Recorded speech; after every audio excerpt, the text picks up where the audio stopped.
Okie dokie. Hopefully everything is working fine. I apologize, guys. I had some technical difficulty trying to get in earlier today. My stream queue was not being read. For some reason, Streamlabs wouldn't connect to my YouTube account, and I'm like, okay, that's sketchy, that's weird. So I had to go through the whole process of like restarting my laptop and then logging out of Streamlabs and then logging back in. I should have just focused on just logging out of Streamlabs and logging back in. Maybe that could have just fixed it, because that's what happened before, but better safe than sorry. I just restarted my laptop just in case. Yeah, so that's what happened. Anyways, let's see here. I'm gonna go ahead and welcome you guys to session 41.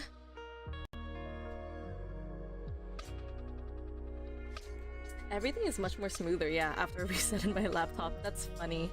It's hilarious to me. Also, let me double check that everything's working fine. So 1 second.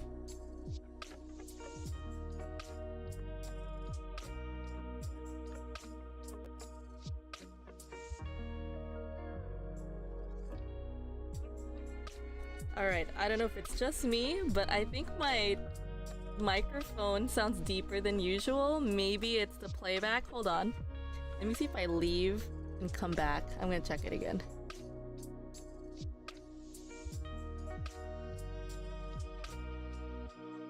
Yep, okay. It was just me. So I was checking on my phone as well. Turns out on Instagram, when I was on here earlier, I just heard that my voice was so much deeper than it was supposed to, but I guess that's just a thing that happens from time to time. Also, I'm like, where's my tissue? Because my eye is starting to get runny from, you know, like if you have like real, like greasy eyelids or something, my eyelids would sting and burn from whatever you call it, the grease or oiliness, I don't know. From this whole day. It's been a long day for me.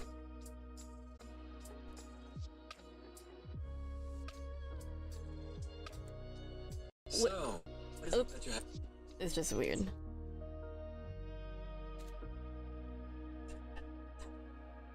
Okay, so I think my voice should be fine. It happened again on my tablet. I was like, my voice changed for some reason. That's weird. But it's okay, everything looks fine again. If it happens, I'm just gonna ignore it. Hopefully YouTube doesn't get affected by it. Yeah, this is gonna be quite awkward if that's the case. In any case, I'm also gonna check my voice online.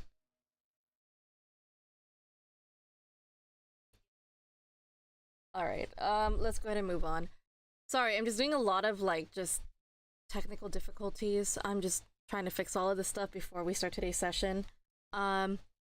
Yeah, greetings. Hello everyone. I should have started my stream earlier this morning, but I decided it would be safer for me to call off, which was the good choice. So I've made it a habit, or like it's one of the things I wrote on my reflections in my lesson plans, that I should listen to my body more. If I feel like I should cancel the stream, I should, because my body knows best. Like if I feel like I'm gonna be off today, or I feel like, oh, I'm not gonna wake up on time, it's better to just cancel it, you know? But I do have a reason why I canceled this morning's stream. And that is because I am experiencing really mild toothache. I've had this toothache since last Wednesday, I think. It's been so painful. I was supposed to go see a dentist this weekend, but because I don't have a dental plan, I have to sign up for one, so it would take a couple days before it becomes active. So I'm hoping, fingers crossed, that this Saturday I will be able to see a dentist and get my tooth check. Something I've noticed this past week regarding my toothache is that even though I have medication for it, I have oral gel is what it's called. And, oh, let's see if I have it on me. Also, the music just stopped. I don't like that. Check the music. There we go. Whoopsies. So clumsy.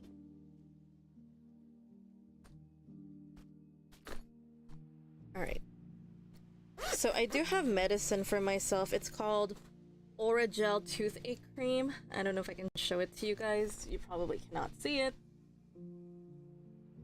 If I can focus. Focus. Yeah, this is my medicine for now. It is not long-term. It's meant to be like short-term medicine until I actually see the doctor. What it essentially does is that it numbs my mouth, or that particular area. So it does help a little bit to numb it, but I noticed that it only lasts for like 5 minutes, and it really sucks. Like, there were moments where it's so intense and it hurts that I have to... Okay, I'll just put it there for now. So like, it gets really intense sometimes, and it gets really painful to the point that sometimes I get headaches. Like, it triggers my migraine. I hate it. There was one time, I think it was last week, when I was driving home, I was just in so much pain from this headache, like from my migraine, that I was like thinking, I don't know if I could go to dance, but I still went to dance that night. So this was on last Thursday. I still showed up even though I was like mildly in pain.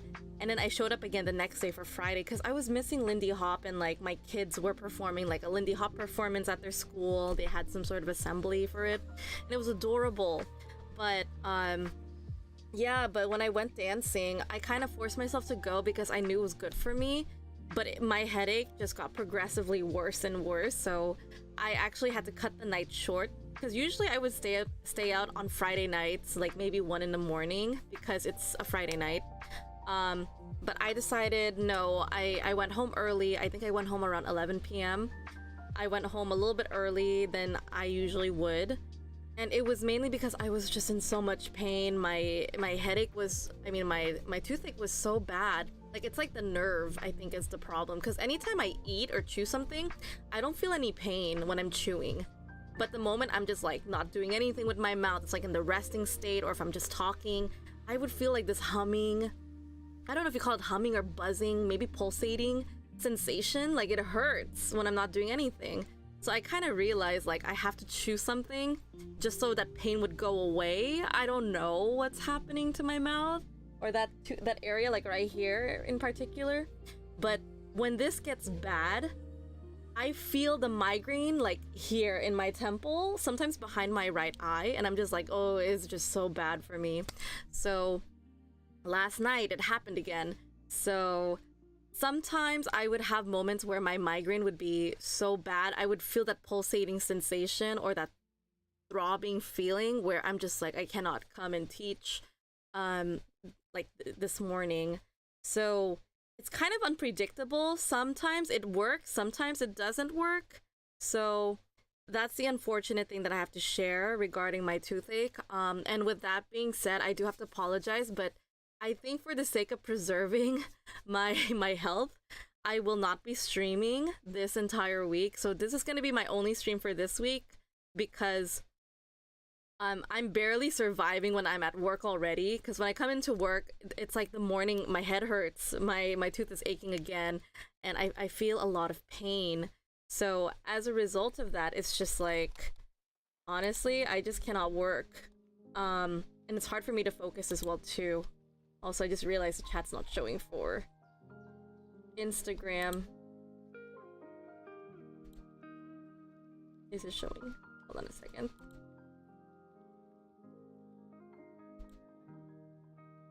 Yeah, so honestly, I'm in a lot of pain. It genuinely hurts just to like... I don't know how to explain it. Like, I'm just in a lot of pain as far as I know.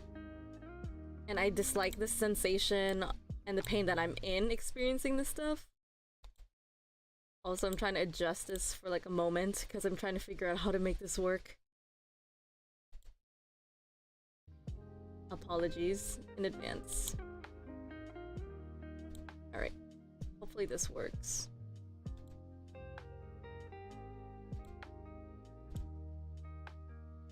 I'm multitasking while I'm talking. Okay, I fixed the chat.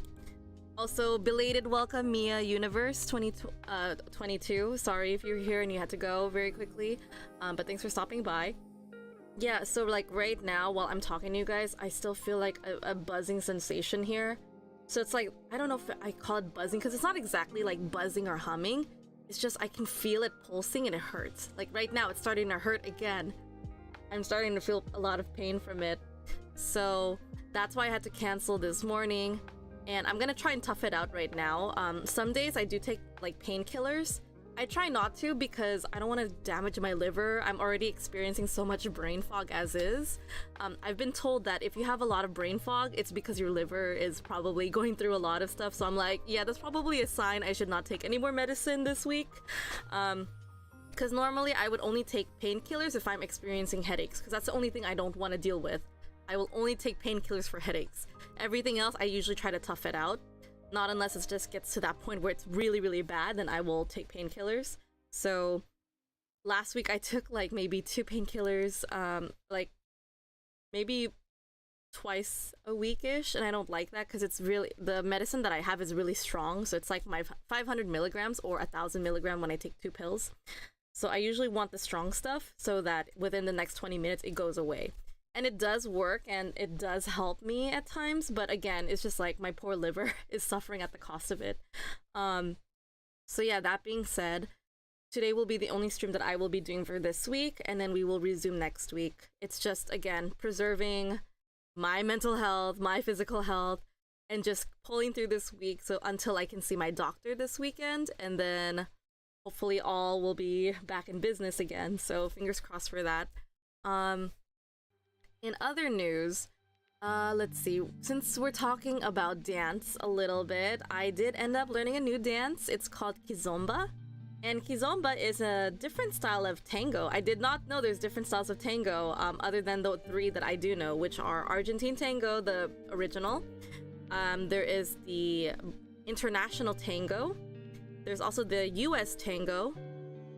And there's also now Kizomba, which is the, I think it's African tango. I believe that's what it's called. And it's so interesting because all of these are different. Like, you can tell them apart if you recognize a dance style. I'll give some pointers. So Argentine tango is very expressive with the legs. The partners can connect by chest to chest. They can be very close and intimate with each other, or you can also be like a little bit apart, but usually you're connected. As far as I know, the body is always, you're either really close, like very, very close embrace where you're hugging each other chest to chest, or it's just like you're just close to them but not hugging, you know? So Argentine tango is very, very intimate. International tango is all about the frame. They are kind of connected on, like, I can't remember if it was like the chest or maybe the hip, but they're just connected there, but they always have a frame. Their frame is very similar to ballroom, like international ballroom. And when I say international, I mean like European, because European is international, but US is specifically US only. Anyways, I know international tango is very intense on the face. As far as I know, I have not learned the international tango, so that's why I apologize if I'm incorrect in any way or form. But that's just from my observation, is that they can be quite intense in their expressions. They're also kind of intense in their dance styles, and they have the frame. They have that particular frame that they uphold. Another thing, the next dance style is US. US tango is very big. They can break their connection. So that means like they can just dance for a moment, then all of a sudden they break their frame. They're away from each other. They're not touching chest to chest or hip to hip and stuff. They can break their frame and just be big. And just like US people, they're very big on being spontaneous on their performance. They can use their arms and their legs. That's US tango, or American tango. The next one is Kizomba. Kizomba is interesting because it is a little bit of the connection of the chest, but it's more focused on the leg. It's actually more focused on the knee, which is interesting because when I learned Kizomba, it was like the control and the message goes through the knee. And I'm like, that's so interesting. The leader would manipulate the followers' movements by moving his or her knee against their knee, and then that's how they move them. It's so interesting, and I'm like, whoa, this is a different style. Whereas American tango, I know the connection is the hip, the right hip, as far as I know there. So all of these styles are quite different in their own shape and form, and of course in the near future I do plan to pursue all of them. So maybe one day I'll learn international tango, but it's just I'm learning US kizomba and Argentine tango right now. More so Argentine is more of my emphasis at the moment. But yeah, that was one of the new things I learned this week. And I also am feeling concerned because YouTube is acting weird as usual.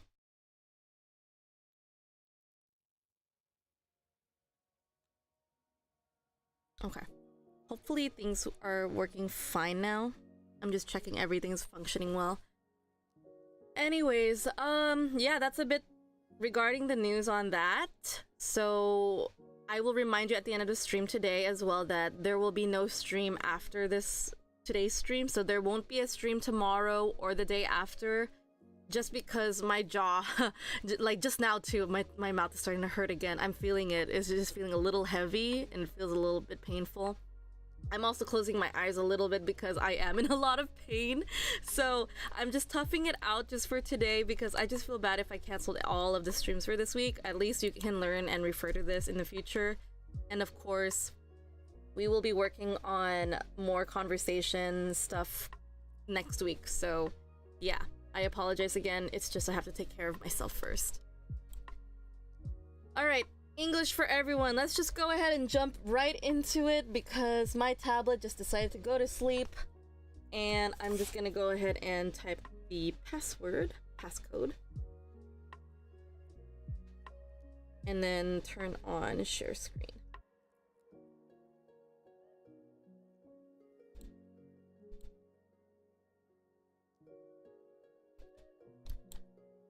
Alright, so guys, bear with me. I am feeling very brain foggy because maybe it's because I've had too much medicine. Maybe it's the painkiller. Maybe I'm just tired as a whole because, yeah, this week has just been a little bit rough. I've learned that I have to shut down my feelings a lot when I'm at work just because I don't want to spend too much of my emotional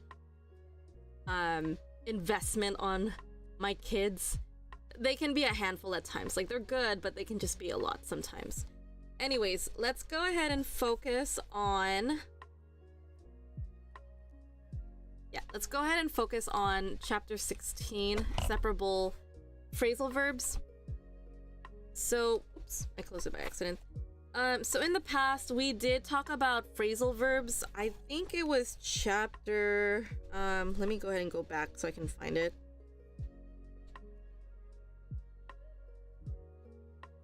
It's loading, sorry. I'm gonna check it out for a second.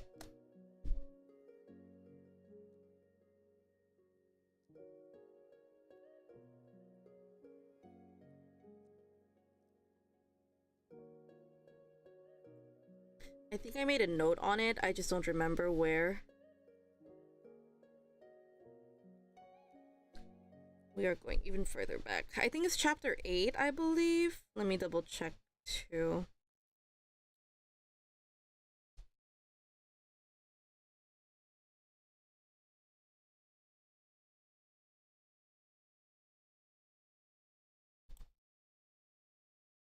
Also, not gonna lie, it bothers me a little bit that the music stops suddenly, so I'm gonna have it run over here, so it's just gonna keep playing.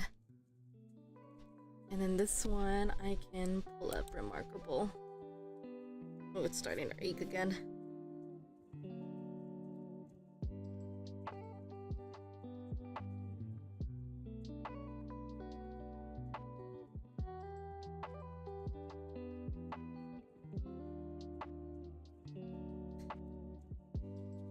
Routine and free time. To be honest, I wish I could remember it. I just can't recall it at the top of my head at the moment. So we're just gonna jump back to our chapter. Whoops.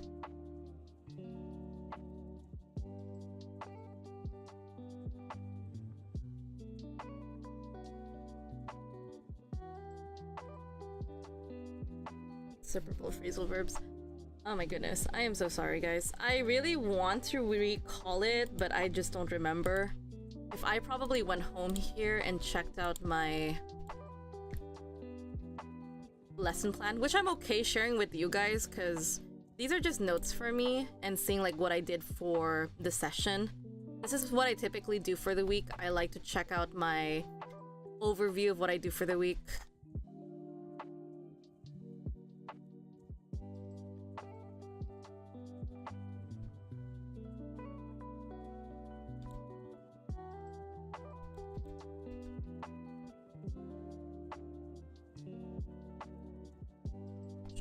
I can find it.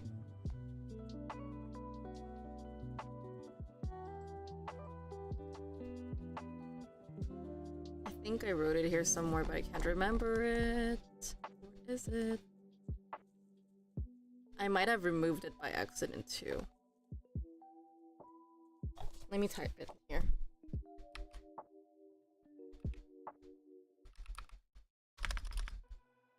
Phrasal.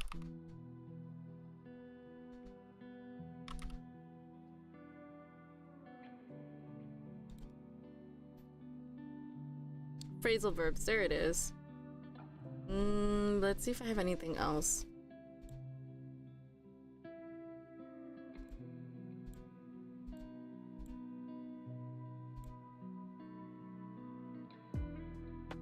Okay, phrasal verbs there again. Maybe this took place after I started doing those other streams, because I know I jumped in kind of late on this. Because like if I came here, it says I started around the 15 or 16, so maybe it already happened before that. Yeah, I think we missed it on there. So there was chapter 8, which was the routine. But anyways, I know we're wasting time, but yeah, I apologize. I just want to find it. And when I get hooked onto focusing on something, that's usually what happens. Also, welcome Vision de Ignacio. SJ joined. Okay. Let's just go ahead and jump straight into it because I don't want to waste your time anymore than I already am, and I apologize. Okay, we are looking at separable phrasal verbs. So we already looked at phrasal verbs, and just for review, other than the fact that I went back to go look for it, phrasal verbs are basically words that you put together. So examples would be picking up, right? He is picking up. This is an example of phrasal verbs. But if we want to make it separable is exactly what you see here on the screen. It's when you see that he is picking litter up. It's when you move it over. So when you move the noun or the object, so they say the object can go after the particle, but this is the object noun. So again, it's a noun. So if it's, this one can travel. So in some cases, phrasal verbs can travel. I think it comes down to like certain words you have to memorize, but you can always experiment. The more you work with English, the more you kind of have this subconscious collection of recognizing what is a phrasal verb and what isn't. Honestly, I can't name them all at the top of my head. I know some do, and also some don't. So, all phrasal verbs consist of a verb and a particle. Some must have the verb and particle together, but with others, the object can appear in between. So while separable phrasal verbs, the object of the sentence can go before or after the particle. The meaning is the same. So the thing about the separable phrasal verbs is that it doesn't change. That is the key thing to remember, but you can separate them if needed. Like, he is picking litter up kind of sounds a little bit more natural, but if you say he is picking up litter, that's also okay too. I would say these are more of a preference. Also, let me change the color just so it's nice. So these are just more of preference. It's a preference of statement. One is not typically better than the other. I think it also shows, since this is a grammar book, if you write it like this or if you say it like this, they're both acceptable either way. If there is an opportunity where one is more like informal and something you don't use in formal English, I will let you guys know. But as far as I know, at the top of my head as of right now, I think it's just more preference if you're using phrasal verbs. Okay, so we have the note here, the object is also goes between the verb and the particle. Hello, Soraumi 24, nice to have you here. Further examples of separable phrasal verbs, we have he is cutting down trees, and then it's changed into he is cutting trees down. She gave out the town maps. She gave the town maps out. Okay. Yeah, I would say this one here sounds a little bit more natural for me. He's cutting trees down. Yeah, this one also sounds a little bit more natural to me. So yeah, I would say the separable phrasal verbs just sound a little bit more. Sound a little more, quote unquote, natural.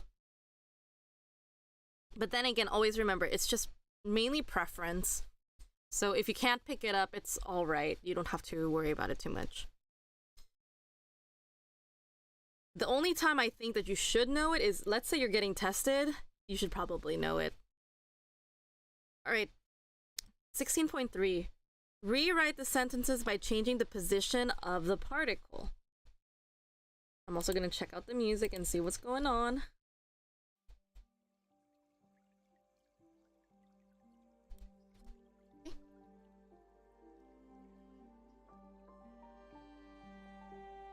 I felt like I was gonna sneeze. I felt that burning sensation in my nose and I'm like, okay, I'm ready to sneeze, but then it went away. That's why I tend to like use my shirt to just sneeze underneath here. It's just something I've kept as a habit ever since COVID. Anyways, we have the theater is putting on a show. So we acknowledge putting on is what we should look for, right? Is putting on.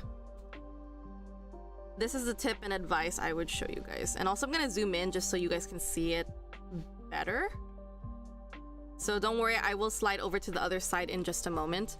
We have the theater is putting a show on. So the first thing you do when you're rewriting this is identify what is the phrasal verbs. So yeah, step 1. Find the phrasal verb. Okay? Find the phrasal verb. That is the first step. The theater is putting on a show. Also, I should use red for this. Sorry guys, I'm gonna write this down very quickly. Just so it's easy for you to follow. Blue is supposed to represent anything with conversation.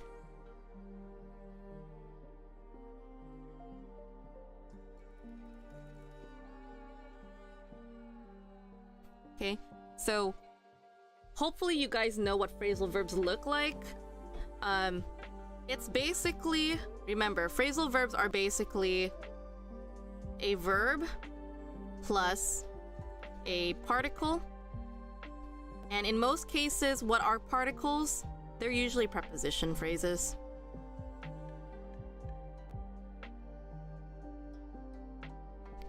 Okay. So verb are usually particles or they're usually preposition phrases. Okay, and I put two quotations, or sorry, I put two parentheses here because this is to serve for the outer one and this is for the inner one. Yeah, just so you guys know. It's also a good note that if you guys use multiple parentheses, sorry, this is going to be like off tangent for a second. If you use multiple parentheses, make sure you close them. Like this is the inner parentheses that I just put dots on, and the 2 dots are the outer ones. So that's just to indicate to you that you need to have these.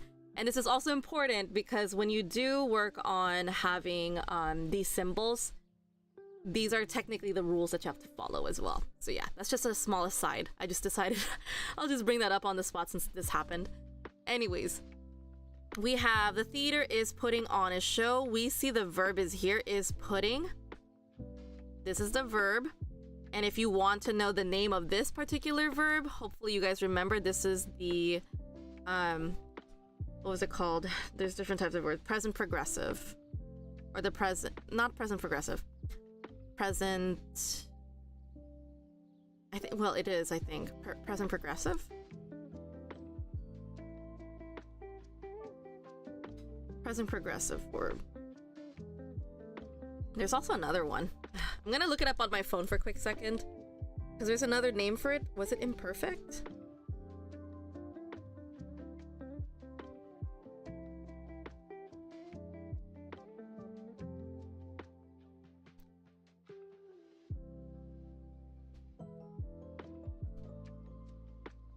Oh yeah, present continuous. That's it.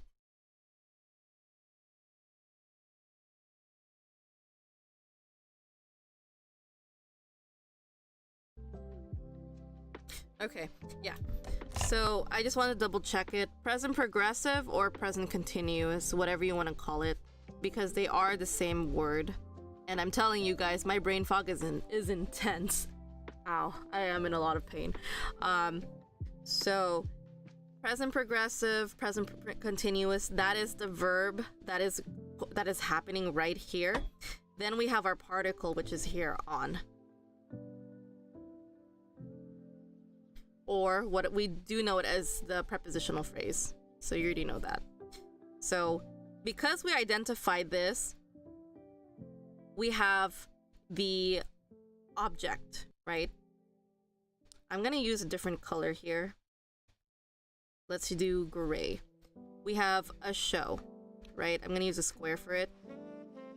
A show. So what happens is, I'm gonna call this the object clause, right? Because remember, nouns usually include the article before it.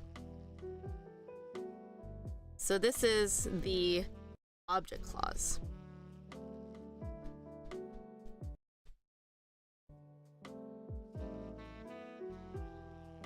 So that's what happens when we are in this example here. The theater is putting a show on. Okay? So that hopefully can help you understand what's going on here. And what we just typically did is that we separated is putting on. We just moved a show in between that. So the particle is now at the end. Also, welcome CL Shah. Good to have you. All right. So next on the list we have we'll pick up the shopping. So let's try and use our different colors here so I can help guide you and identify that. First step, find the phrasal verb. We'll pick up the shopping. So we already have pick up here. There's your verb, and this is your P, which represents prepositional, right? We have our clause here, because you need to remember the is the article, and then shopping is the object noun. Okay, we'll pick up the shopping. So if you do this correctly, understanding that rule, all we're doing is writing we'll pick, then we have the object right here. Okay, we'll pick the shopping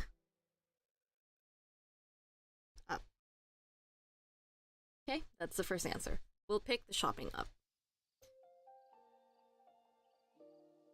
Good. And if you need me to do this like visually, let me just rewrite it so you guys can see it visually, just to help you. I'll color coded. So we have we'll pick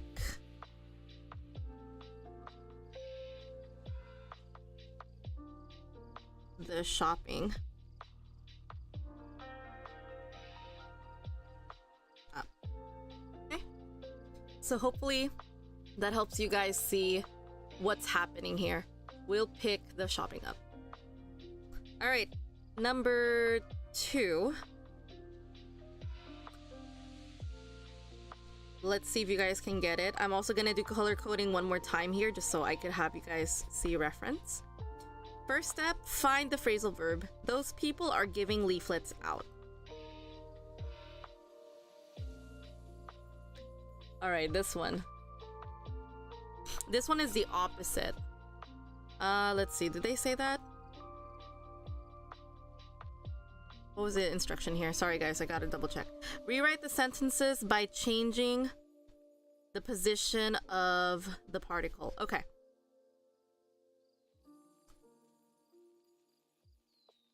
That's why I paused for a second. I'm like, wait, I thought we were writing it all to the separated phrasal verbs, but never mind. You're switching them. Opposite. Okay. Those people are giving out leaflets. We know that we have to find the verb first. So here's your first verb, are giving. And then we know out is a preposition, so it's a particle. Okay, so we have our verb and our particle. This is just reverse engineering. Leaflets. Notice that the article is missing, so this is just the object noun of the sentence. So here we are rewriting it in its opposite direction. Those people. Okay. Also, I'm gonna lower this down for a second. So those people, going for red, are giving out, into gray, leaflets.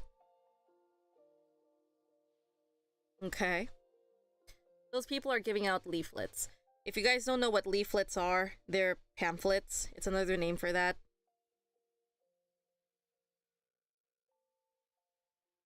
Basically, they're like little folders that look like a little accordion. Those are leaflets or pamphlets. Maybe it'll help if I show you visually as well. I'm just gonna pull it up.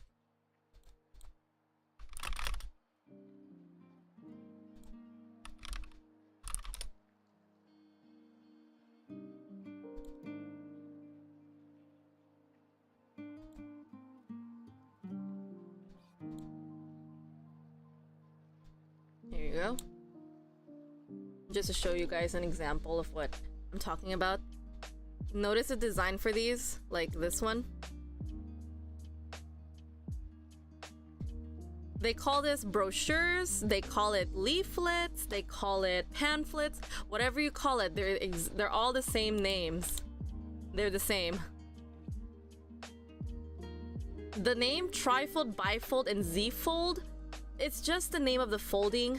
Trifold is when there's, let's say, a paper and they fold in together, like stacking on top of each other. You know what I'm talking about? Maybe I'll show you in paper. Well, I have a band-aid bandages here as an example to show you guys. Bear with me, okay? Because at least these can collapse. So trifold is basically, they might even call it trifold too. So trifold is, let's say this is the paper and they both fold in the middle.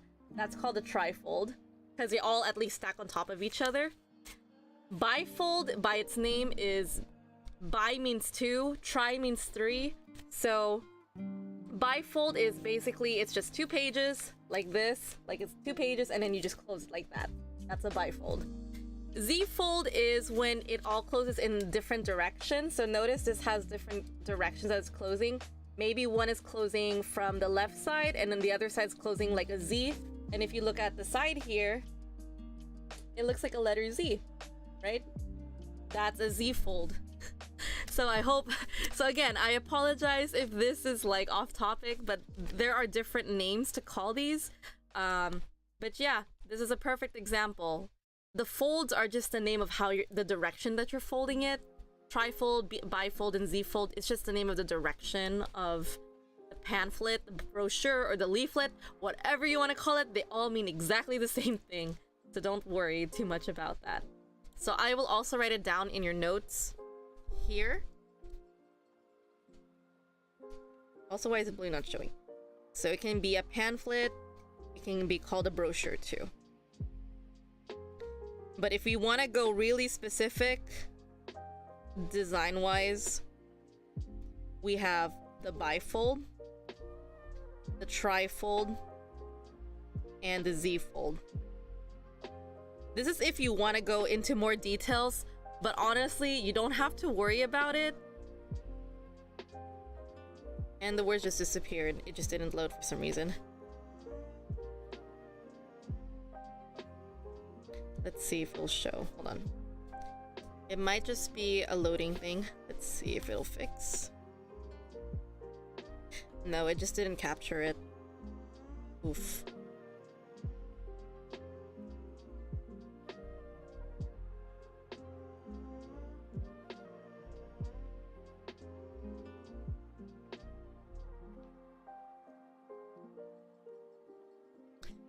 So yeah, let me just rewrite that because it just didn't load. Sorry about the technical difficulties. So those people are giving out leaflets, okay?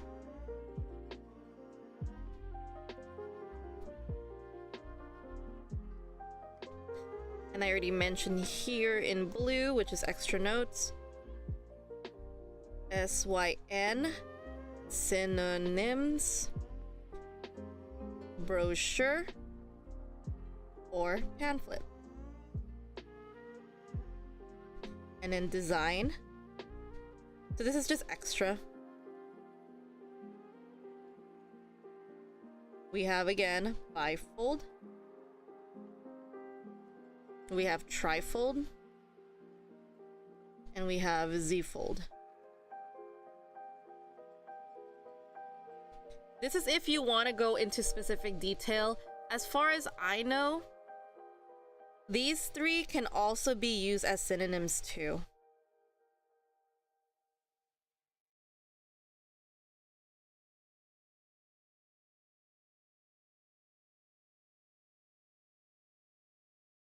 But remember, if you are going to use this as synonyms, you have to be specific. So let's say someone gives me that paper, right? They're just I'm walking down the street and someone gives it to me. I will say, "Oh, did you get the trifold?" And they would say trifold. And then, or they might say a brochure, pamphlet. It has to be very specific on the design. So if you are going to use the extra design, which can be used as a synonym, make sure you know exactly what it looks like. Because you might come across someone who might correct you and say like, "Oh, that's not a bifold, that's a trifold." Or they might say, "That's not a trifold, it's a Z-fold." You know, some people can be picky. Again, it's just preference. There are people who are designers, so they might come off as picky on that. But honestly, if you want to be safe than sorry, just say brochure, pamphlet, or leaflet. Those three, it's perfect. It's fine the way it is. All right. Moving on.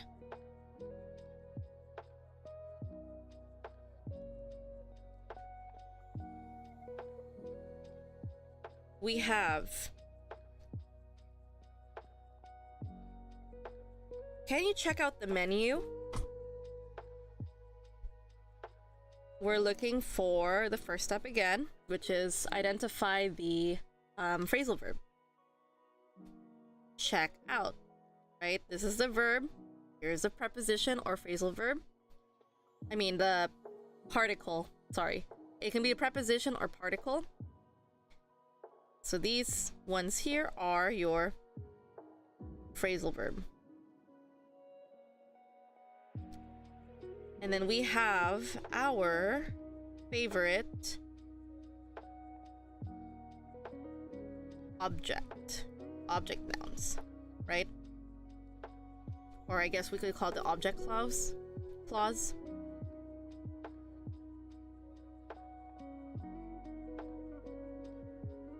So we're gonna rewrite it. This time I'm not gonna color code it, just so you guys can get it from here on out. So can you check? So again, actually no, let me just go ahead and color code it for you guys, so you have just that reference. Because after this exercise from here on out, I'm not gonna separate them. Hopefully you'll get it. So can you check, and then we have our object in the middle, sandwiched in between. Can you check the menu out?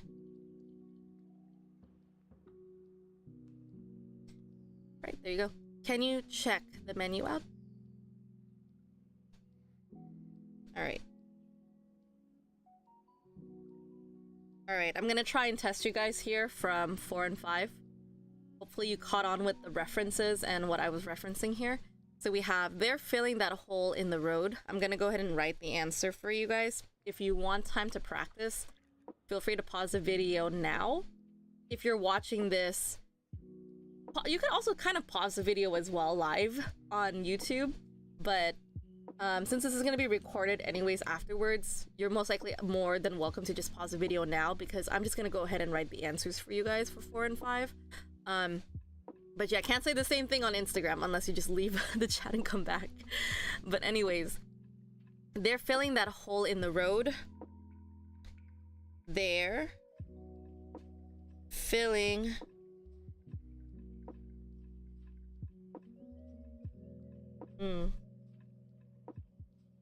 Okay, I see it. So this is very long. That hole in the road. This is your object clause. You might be confused by this. Like, where's the object clause? The main object is road, but that hole in the road, it is the, what's the word for it? This is basically specifying the specific, right? They're specifying which road, the road that has the hole in the road. So this is your object clause. Filling in, these two are your verbs. They're filling in that hole in the road. Okay? So they're filling in that hole in the road, or they're filling that hole in the road in. Doesn't matter. I think for me, preferably, I would have said this sentence with the one I just wrote. That's just my preference. It feels more natural for me. But they're both accepted. Number 5, I'm taking back those library books.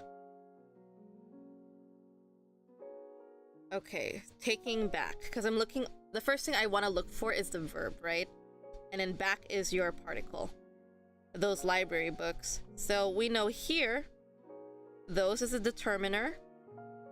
It's telling me which type of books, those books. Okay, then library books is just the adjective, and this is your main object verb. Okay, so that's why I put them in this bracket to show that this is your object clause. I'm taking those library books back. And that's your answer. So, sorry, give me a second. I'm feeling something again here. It hurts. Are they called complementizers? I'm trying to remember the word. Because I know in linguistics, I'm double checking it too.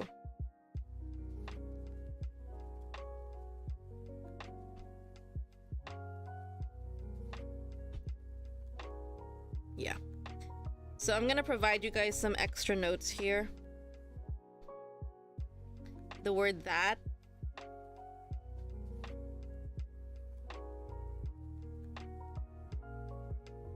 I'm gonna put it down here for notes for you guys.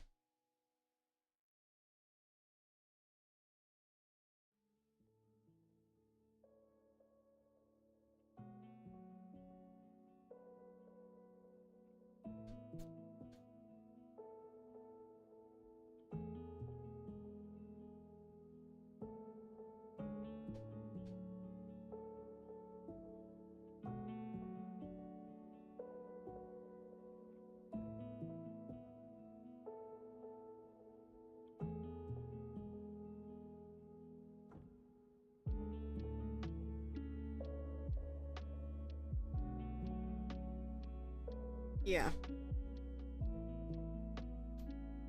Sorry, I'm just feeling a lot of it's starting to throb again. It hurts so much. That's why I'm like pressing really hard in my cheek. I'm like hoping it'll stop, but it's not really helping a lot. Anyways, I wrote in the notes here that clause. I call it that clause because the moment you see that, it's gonna say blah blah blah blah. So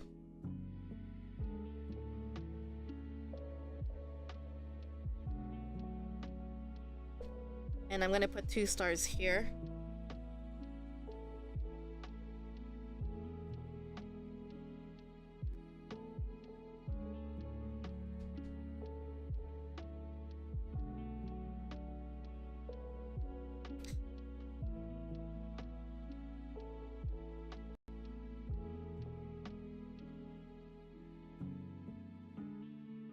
Okay, so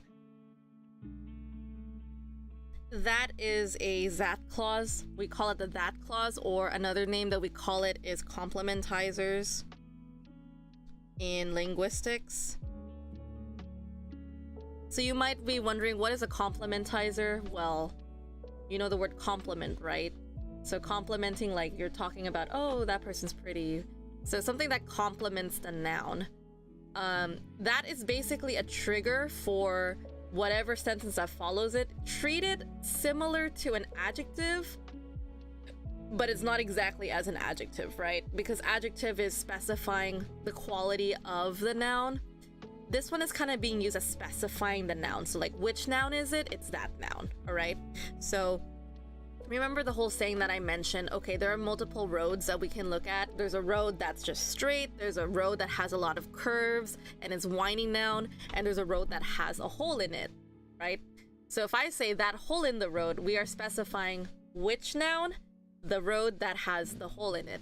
So that is basically a complementizer, which their objective in the sentence is just to specify what kind of noun are we talking about? What is the feature? Which one are we talking about, right? We have this, that, those. This is called a determiner. So it's like location-wise, like which library books are you talking about? Are you talking about the library books that are next to me? Are you talking about the library books over there? Are you talking about the library books like those over there? Or those that's not near me but's closer to you? Yeah, so it's like all about direction here. So it's a determiner. Again, same thing. You can treat it as a complementizer too, but it's not a complementizer. That's not its name. It's determiner. It determines what kind of article there is. I'm so sorry, this might make you feel very lost, but we have a lot of names to call these words. They're all classified. So again, all it's really doing is specifying what kind of object noun is it. What kind of noun is it, right? We have our main adjective, which is library books, and we have determiner, which is technically your article. It's a very big umbrella. So determiners have a lot of things under it. So I'm gonna write it here as a note. Determiners. We have the articles, and these ones are a and the. We have the I'm gonna remember the name for it because I can't think of it at the top of my head. This, that, those. What are they called? Oh, demonstratives. That's another one.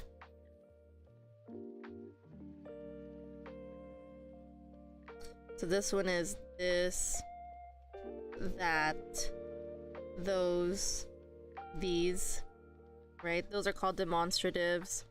We also have countable ones, I think. I have a lot of things we can go under this umbrella.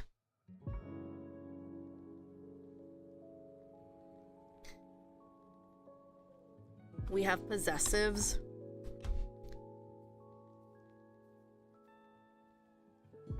My, your, his, her, our, its, etc.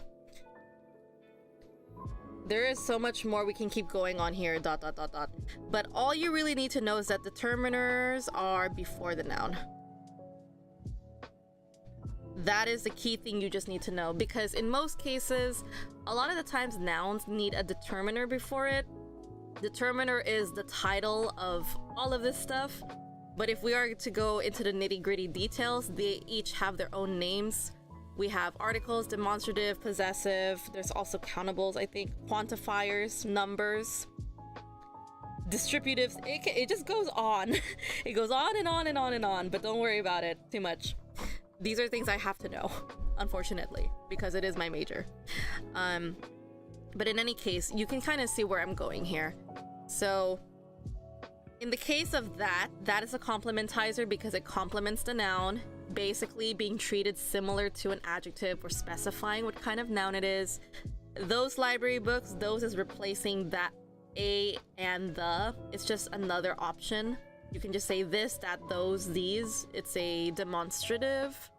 And then library books. What kind of books are they? They're library books, etc. This is English. Yeah. So yeah, I apologize. If you're not a fan of me going to details, you're more than welcome to just skip it.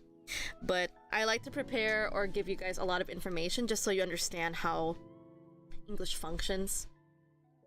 It's the best I can do to offer to you guys.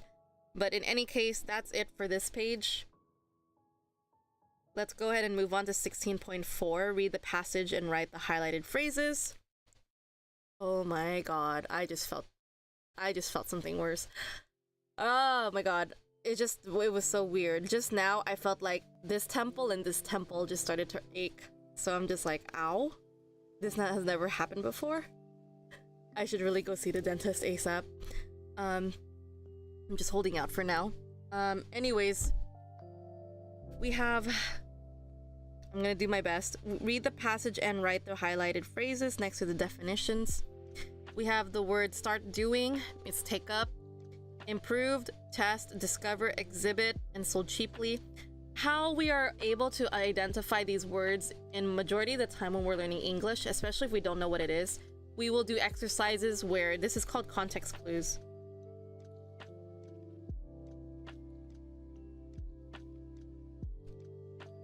So context clues means whatever the sentence is before or after the word that we're looking at, that will help us determine what does it mean. So, brand new sports center arriving soon. The new sports center will open later this month. There will be many opportunities for people to take up exciting activities. So we already mentioned take up is start doing. Show off their talents and find out what suits them best. The surrounding areas has been cleaned up and the beautiful Brock Park has just been reopened. Just 1 year since the previous owners sold off the derelict sites to Haven Sports Center. Sports Centers. Haven Sports Centers. The town has a great new sports venue. Come along and try out the facilities. All right. So we have show off. Show off their talents.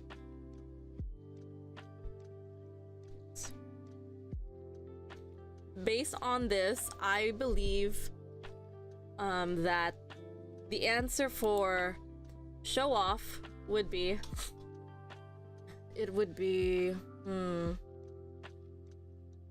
I believe it would be exhibit for show off. Because another way to call exhibit is just a display. Right? Exhibit, to share, display. So show off is done. And find out what suits them best. Find out just means discover. Okay. The surrounding area has been cleaned up. And so cleaned up, I would say improve. Because this is the closest thing.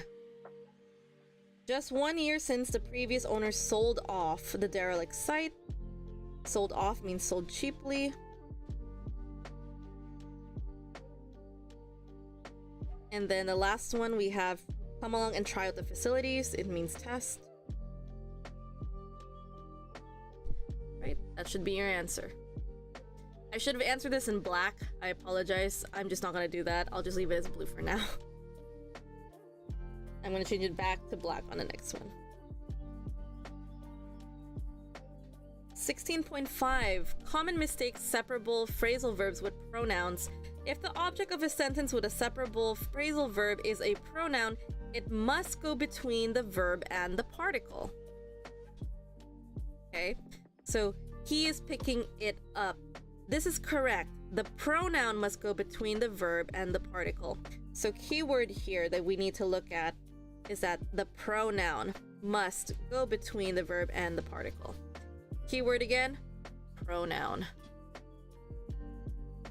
You do not say he's picking up it. This is wrong. The pronoun cannot go after the particle.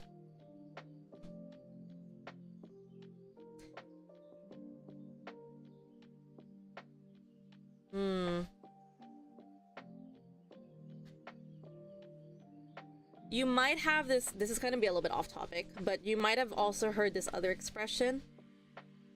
He is picking up. Do they all mean the same thing? That's the first question you should ask. He is picking up it.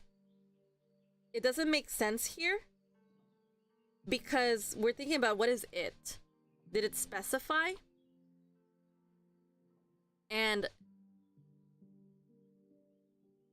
it just sounds really wrong too. I don't really know how to explain it, but yeah, it just sounds really off and weird.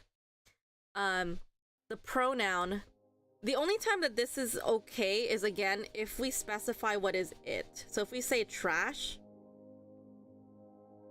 then it would be okay. It is a pronoun, so it's replacing the word the trash. Okay? So if you say he is picking up the trash, that's okay, because we know what it is. And it's also okay here. He's picking the trash up. That is also okay, because we are identifying trash. But if you say he's picking it up, then that's all right, because we would assume that somewhere before here, the trash is mentioned. And this usually takes place when you're reading like two sentences next to each other. So you would say, oh, he saw the trash was on the floor, so he is picking it up. You see how I said it in that sentence?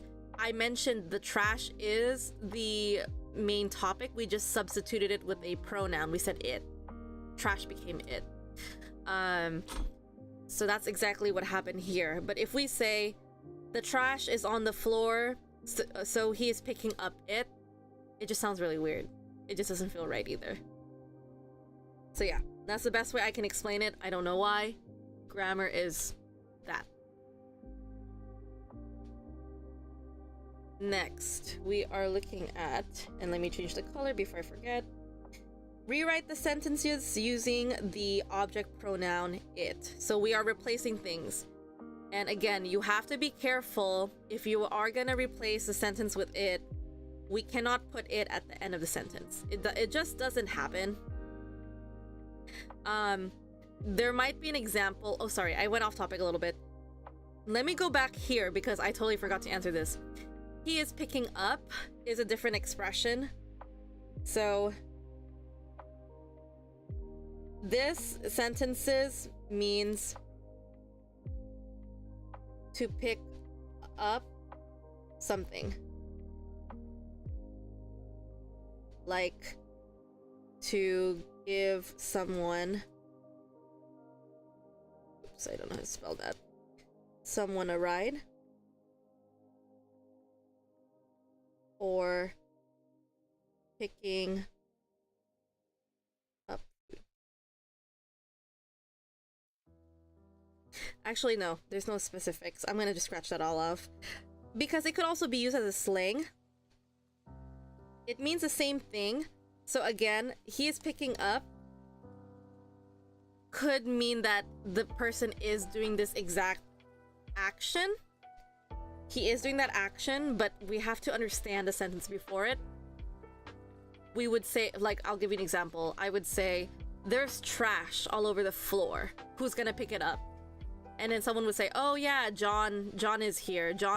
He is picking up. He's picking up. So I even dropped it because we don't need to say it again, right? So again, the difference between this one and this one is just more of context and also preference. So this is the main thing between these two. But just notice, it should not be there. It should be implied, so that's why it's dropped. And that's why I don't have it anywhere in this sentence. It's just the context of the sentence and the preference of whatever someone wants to say. So again, it just really depends on how you say it. That's whether or not you drop the word it. But it should just not be there at the end of the sentence. That's all you need to know. Alright. So the other train of thought I had was when we end anything in it, it's when we ask the question, is it? Right? It's a question. So it's not really related to object pronoun at this point. It's more of a questionnaire. It's not being used. In this case, it's not being used as... Also, let me go in blue. Why am I doing this?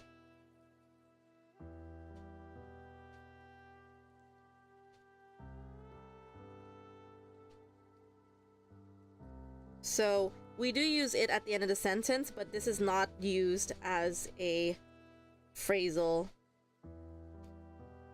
verb. Okay? This is just a question form. Interrogative. That's it.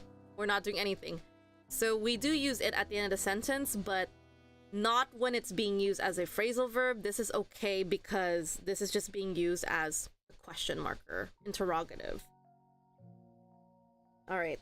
So now we have our examples. She's looking up the location.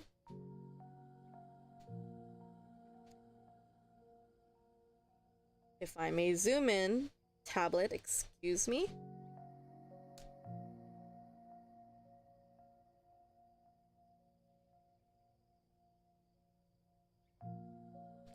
She's looking up the location. So notice we have our, again, it's still the first step. So step 1, find the phrasal verbs. And then step 2,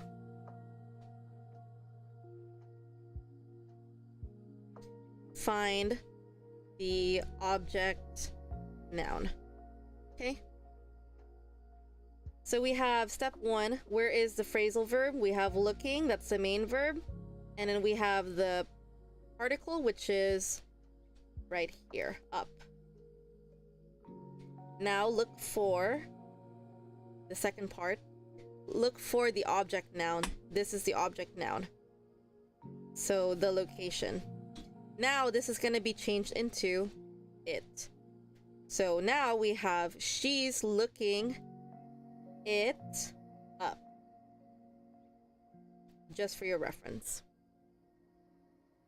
So this is just another layer of what you're already doing before. You're just adding on to just changing the object noun into a pronoun. Okay. Next, I'm gonna do it again. They're closing down the factory. First step, find the phrasal verbs. How do I find my phrasal verb? First, find the verb. Closing, right here. Where is my particle? Down. Which is, again, particles are your prepositions. And then step 2, find your object noun. The factory. We're going to change it to it. So it should look like this. There. And then we're leaving the verb alone. We're not moving it. Closing. Also, let me make it a little bit neater for you guys. We have it in the middle there. It down. Okay, so kind of to give you the rundown of what is exactly happening in this sentence, I'm just gonna break it down for you guys if this is a little too advanced, because I want to slow it down a little bit if you guys need the extra help. So the first step, we have they're closing down the factory, right? This is essentially the same. This is the step I skip because I see it already. They're closing the factory down. And then if I go a step further, it becomes it. There. Closing. It. Down. So this is basically the step that's taking place. So this is step 1. And then this is step 2.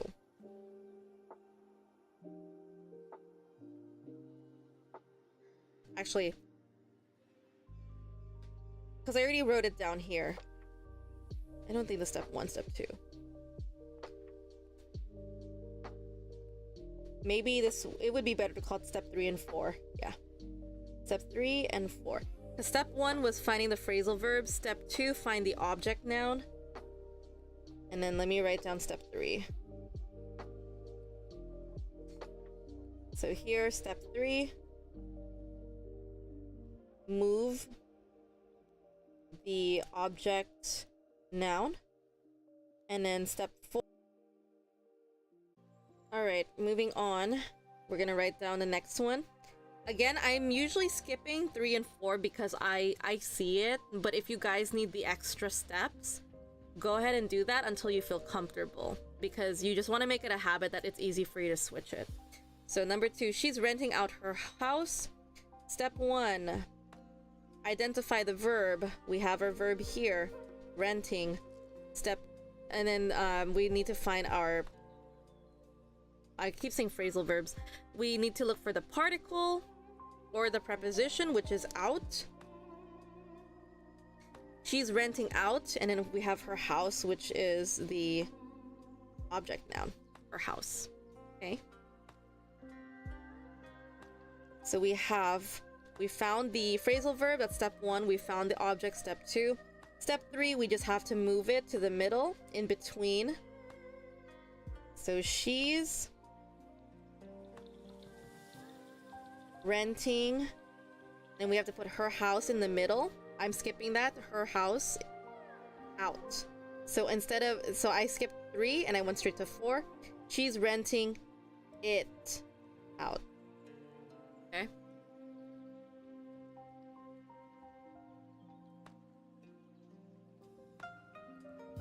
Alright, that's all I'm doing. It's just, I skipped right ahead because I just see it.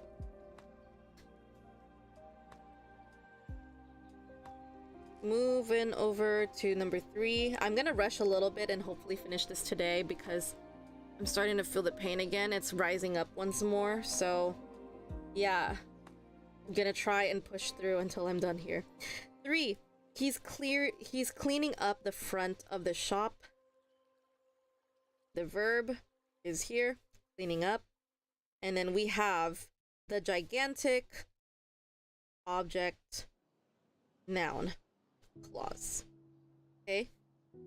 You can tell this is the object noun clause because the first thing I see is the article or determiner, which is the bigger umbrella terminology. And then we have front of the shop. It's just telling me specifically which part of the shop is being cleaned, the front. Okay. He's cleaning, and we're already replacing this to it up. He's cleaning it up. It's so short, right?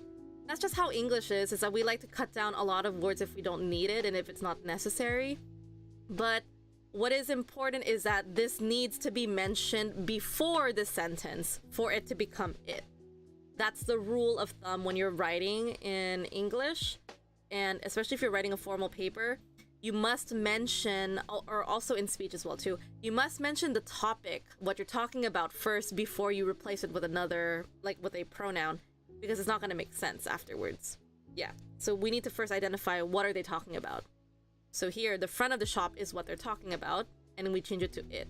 Because it'll be annoying if we keep saying the front of the shop, the front of the shop, the front of the shop multiple times, right? So, short and sweet, replace it with a pronoun. So yeah, moving on. He's showing off his new car. He's showing off his new car. We have showing off, we have the verb, the particle. His new car is the object. He's showing it off. Okay. 5, they tore down the building. They tore it down. So again, this is your object, you have your verb, and your particle. They tore it down. Alrighty. Okay. We're almost done. We're gonna finish this chapter today. We have vocabulary around the town. We have a government building. Government building. Government building. I feel like meant is kind of like the stress when I say it all together. Building. Oh, it's starting to hurt again. Sorry, guys. Then we have law court. Law court. Law court. We can call this the shopping mall, or just say mall. The mall. Shopping mall. Shopping mall, or mall. And then we have shopping center. Shopping center. Shopping center. I think in the US we do use both words interchangeably, but we typically like to drop shopping mall. In the US we just call it the mall. I'm going to the mall today. I'm going to Cerritos Mall, for example. It's one of the malls I visit. I'm going to Cerritos Mall today.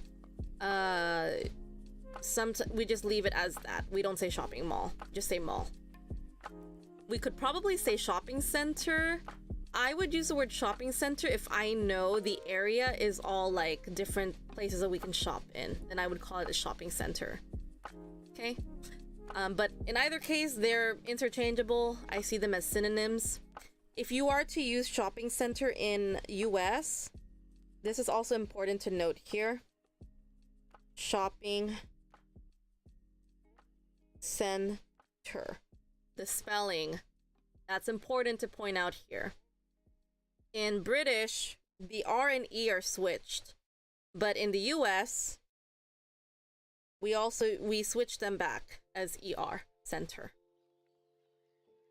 Okay, we have skyscraper, skyscraper, skyscraper. Next, we have art gallery, art gallery, art gallery. We are gonna listen. Okay. Listen to the audio and number the pictures in the order they are described. I'm gonna go ahead and grab the audio for you guys so you can listen to this.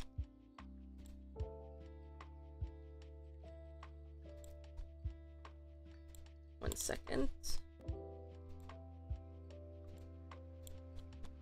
Also, I'm gonna go ahead and close out our little references here.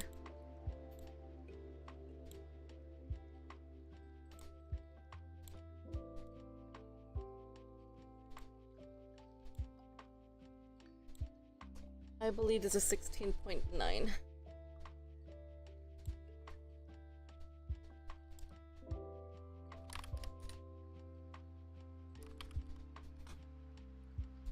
Alright, I'm gonna pause the video or the music for now so you guys... Actually, no, you can still listen to it. I'm just gonna lower down the volume.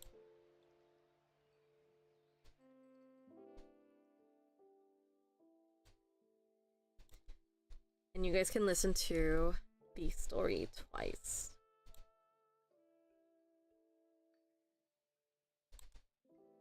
Alright. We have listened to the audio and number the pictures in the order they are described. I will play it once since it's just me for today. Go ahead and just rewatch the video. If you need to hear it a second time, because again, I'm running a little bit faster in today's stream just because my tooth is hurting so bad. Yeah, let's just go ahead and finish this. Hi, Joe. So how was your vacation? Hi, Tom. It was great. I did so many fun things and saw some incredible places. What did you do first? Well, I didn't know the city at all before I arrived. So the first thing I did was go to the tourist office, where they were very helpful. Good idea. Where did they suggest you go? They suggested the medieval law courts located in the historic quarter, which I saw on my second day there. I really loved that. But I also loved the city's art gallery, which I visited the next day. There were some wonderful paintings and sculptures there. That sounds great, especially the law courts. Yes, it was amazing. Oh, and I got totally lost in the commercial district near the end of my trip and ended up seeing some pretty impressive government buildings. You did a lot. Yeah, I was a little tired on the last day, so I headed for the shopping mall and went shopping. I got some great bargains. Well, I'm glad you enjoyed yourself. Okay. I'm just gonna go ahead and give the answers here. We have the first one went to the information desk. So that's number 1. Number 2, they went to the law court. This is blue. I'm gonna go change back to black, sorry.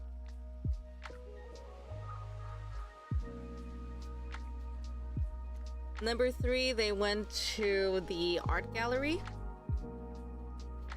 4, they went to the government building. And number 5, they went to the shopping center or shopping district, commercial district, whatever you want to call it. It's just the area you go shopping. All right.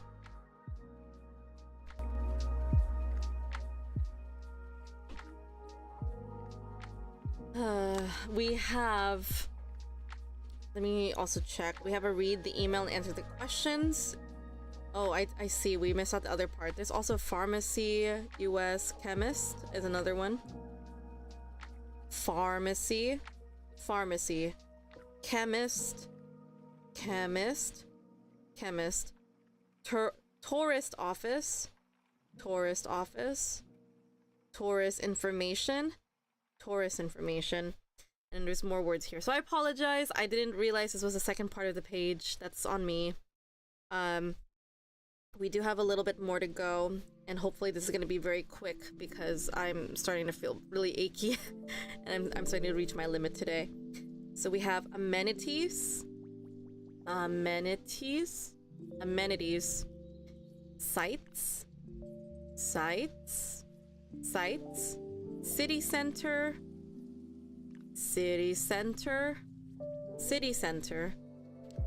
It's still the same thing here, it's just the spelling is different. Commercial district. Then we have tourist attraction.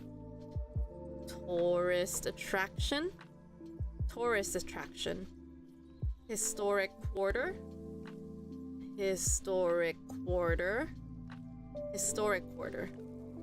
So yeah, I apologize. I missed these other vocabularies here. I did not realize that.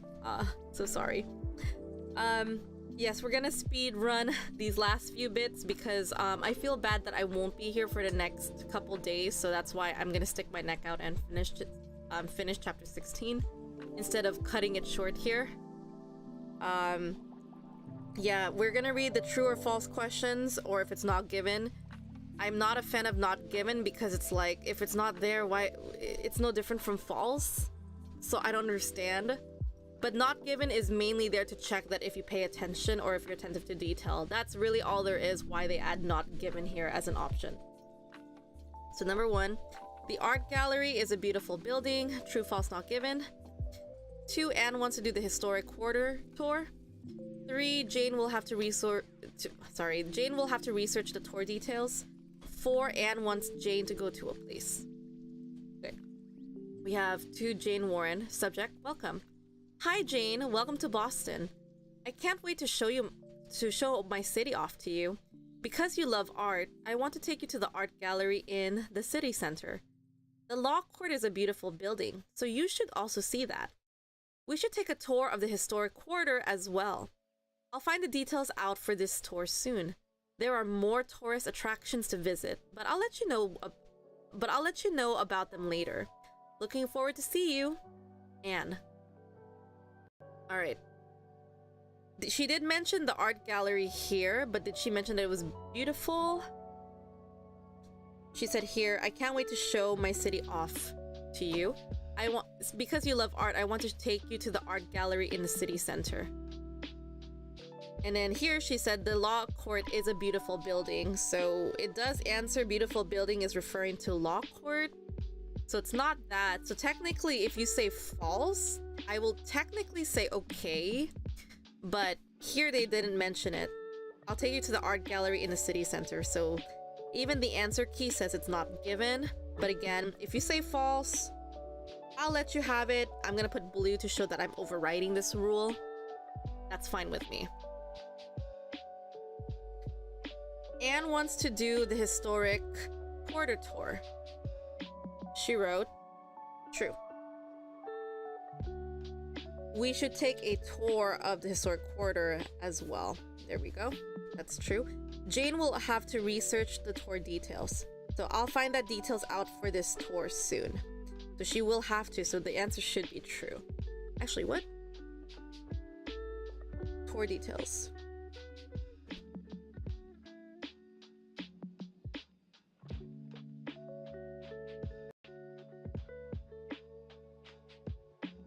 Oh, okay.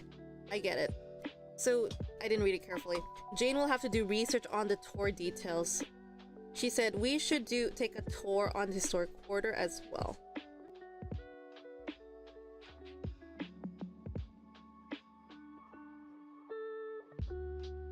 Where did she say research on here?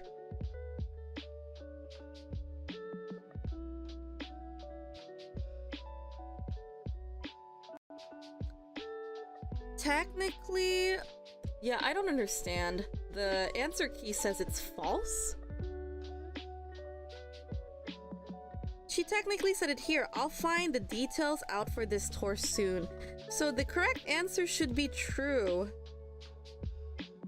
It should be true. So she will have to find research. She'll find out the details, you know? So she might have to do a little bit of research. Just a little bit, not too much. I would say true, but again, I'm gonna give you what the answer key gives me as well. They say it's false. I have an argument for that. If you can argue, I will actually give it to you, so that's fine. English is all about perspective, and if you can support it, then that's good. Anne wants Jane to go to a palace. This one for sure is false. Because there's never been a mentioned there's no mention of a palace. But you know what the book tells me? The answer should be not given. That's what it says in the book. But I'm gonna give it to you anyways, because if it's not saying Anne wants Jane to go to a palace, Anne didn't say anything about that. Oh, okay, now I understand. So I'm checking out number 3 again. It says Jane will have to do the research. It's not Jane, it's Anne. So there you go. So yeah, the correct answer here is actually false because it's not Jane. It should be Anne. That's where I made the oopsie here. All right. So here, Anne wants to go to a palace. Anne never mentioned going to a palace. So technically the answer should be false, but the book argues it's not given. So you can see why I have gripes when it comes to not given. It's like, why need it there when there's already false? It answers for it. Anyways, we are now moving on to 16.11. Match the words in the bold to the adjectives. So we have review words, adjectives. I'm gonna try and zoom in a little bit. Just enough to get all the words here.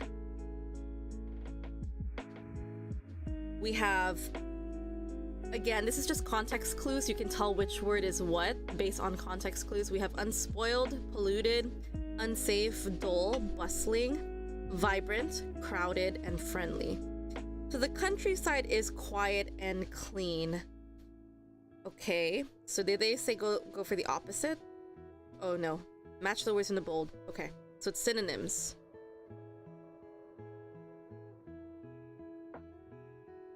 So the countryside is quiet and clean. People might argue and say that this is unspoiled or dull, but I would say it will definitely be unspoiled here as the answer, because it's not, wait, unspoiled. It's just a weird choice. That's what the answer key also says to me. It's unspoiled. Just a weird word choice. Maybe serene would be a better word. I don't know. We have the word, moving on, number 2, the lively city is exciting.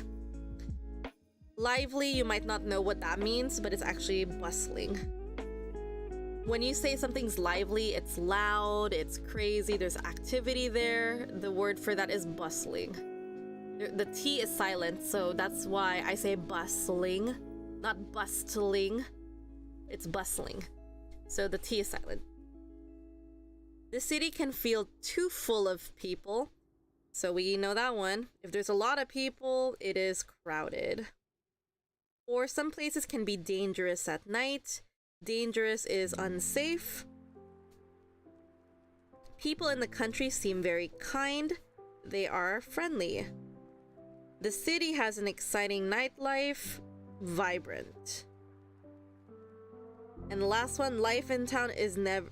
the life in a busy town is never boring. It's not dull. Okay. That's your answer for this key.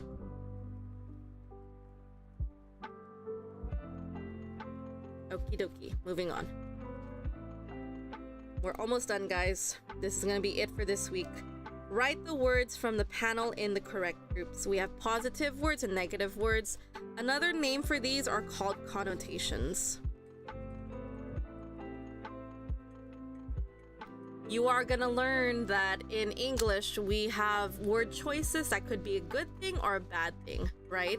So I like to use connotations because it's like it could be perceived as a good thing or bad thing. It comes down to how the person reacts or feels towards it. So we have to know the opposite, because I like to think that every word in English there's a good thing to it and there's a bad thing to it. So it just really depends on which one you're looking at. So, sorry, I skipped a page here. We have the word lively. And based on the words below, we have bustling, crowded, polluted, unspoiled, and unsafe. So we're going to be matching them in a way that we see one side of the coin. If something is lively, it's busy, it's bustling, right? So when you're trying to find the opposite side of the coin, I would say it's crowded. That's more of it has a much more negative feeling to it too. So the city is lively or the city is crowded. So best example, Los Angeles. If you go to Los Angeles, it's very busy, it's very packed with cars. It's lively, there's a lot of life there, there's a lot of activity, but because it's so lively, it's also very crowded. So two sides of a coin. Los Angeles is lively, Los Angeles is crowded. We also have the next word, if we can find another word. Bustling sounds more, it's like a synonym of lively as well. So it's a much more positive connotation. If something is bustling, it sounds like there's good business, it's active, it's productive, etc. It has more of a positive connotation with it. Again, the opposite of that would also be crowded too. They don't have the opposite for this one, unfortunately. It would be boring. So the opposite of bustling, which is busy, is just like calm, boring, dull. It's not listed on here. So the next word I would find in terms of positive, I would say is unspoiled. Again, it's just a weird word choice. I would not use this in English. I would just say serene would be a better word. Serene, peaceful. These are, again, just synonyms instead of spoiled, unspoiled. It's just weird. That's just my honest opinion. So we already got rid of all of the positive words. Now we're just left with the negative words.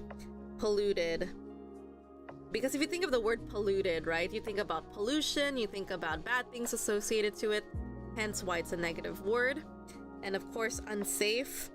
If you hear the word unsafe, it gives a very negative feeling, right? So if someone said you're going to live in an unsafe neighborhood, who would want to live in an unsafe neighborhood, right? Especially when you hear that word, it's a negative feeling with it. All right, we'll talk more about connotations in the near future. I have a feeling it will be a discussion. I will definitely write it down in my notes. But yeah, that's it for today. We have separable phrasal verbs, around town, and describing town in detail. That's basically the whole gist of chapter 16.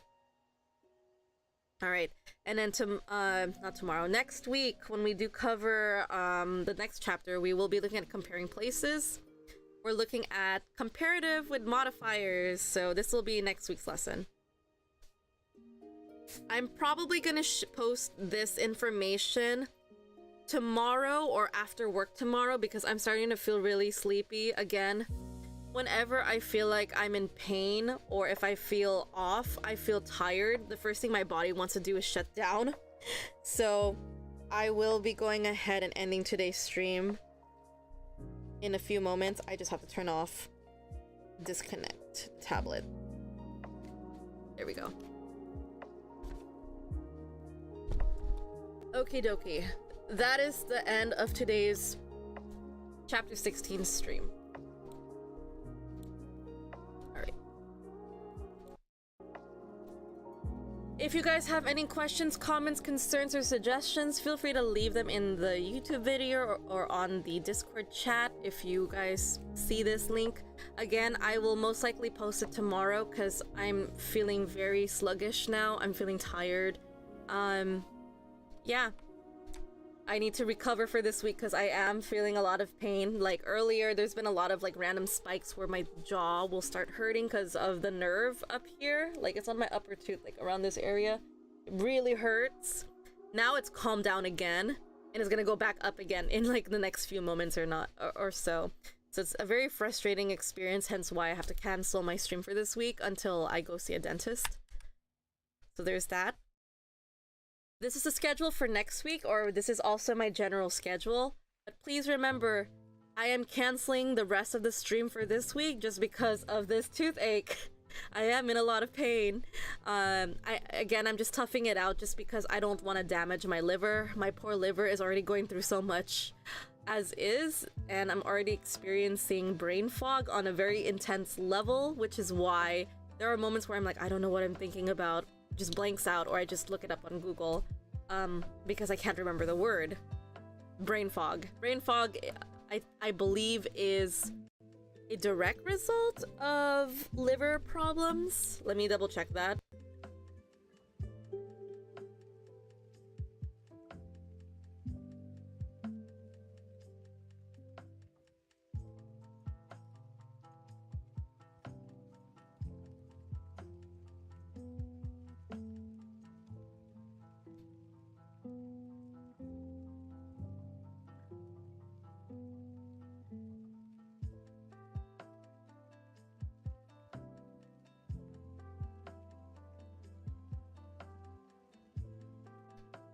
Okay.